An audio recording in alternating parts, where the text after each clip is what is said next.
मोर हेराइले मैया रे धामा में बलमा मोर हेराइले मैया हेराइले मैया हो हेराइले मैया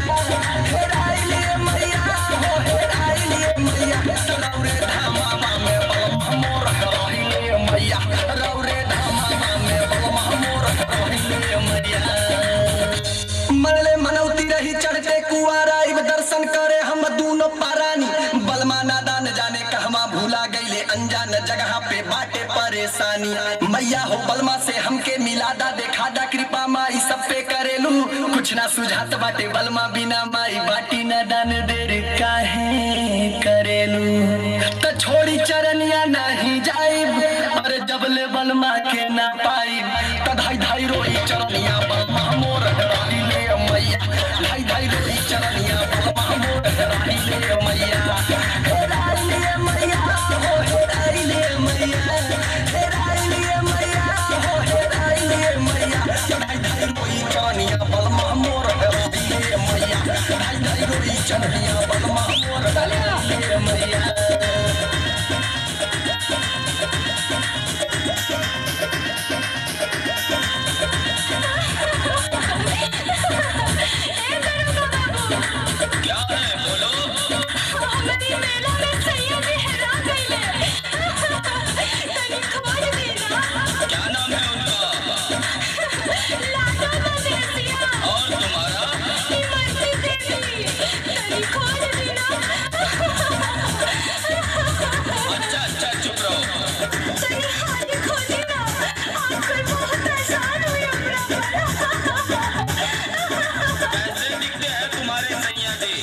राही बटोही में सैया के खोजिला लागल पता ना सिपाहिन के घेरा में शासन प्रशासन से पूछ हर गईली चलल पता ना पीएससी के डेरा में माई हो लोगवा ठिठोली करेला सुने वाला बाटे ना केहू गोहार हो हंस के कहेले गोरी तू बतावा कि कैसन के बाटे बलमुआ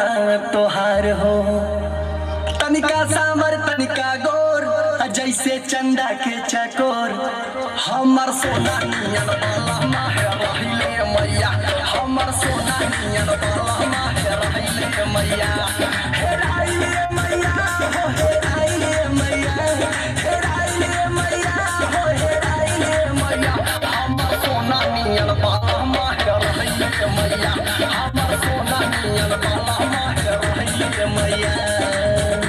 हेलो हेलो हेलो अगर हमारी आवाज आजमगढ़ रानी के सराय से आए हुए लाडो मदेसिया तक जा रही हो तो कृपया सम्राट स्पोर्टिंग क्लब कंट्रोल रूम में संपर्क करें। यहाँ आपकी पत्नी इमरती देवी का रो रो के बुरा हाल हो रहा है, अतः आपसे निवेदन है कि कंट्रोल रूम में जल्द से जल्द संपर्क करें। कमने कसुरबा के दिहलू सजा माई लाडो बलमुआ हेरा गईले कहवा कुली पंडाल खोजी अर्जी लगौली है माई हो राउर बसेरा बजामा जइबे अकेले तगुआ जबार हसी मुहमा का सासू ससुर के देखाई खाता निक्रिया तोहार देवी माई जे मिली है बलमुआ त चुनरी चढ़ाई देवी मैया के दुहाई गईले बलमा मोर भेटाई मिल गया बलमा सभी के हाथों से मोर भेटाइले मैया रौरी की मोर भेटाइले मैया भेटाइले मैया हो भेटाइले मैया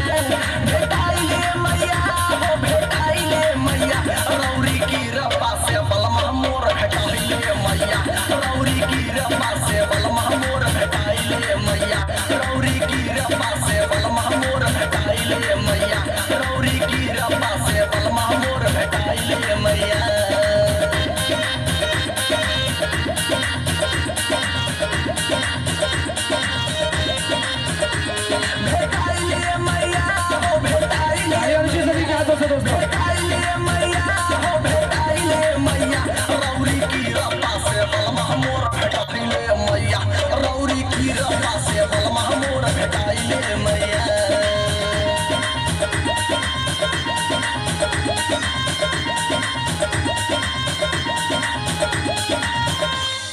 क्या बात है, बहुत बहुत शुक्रिया।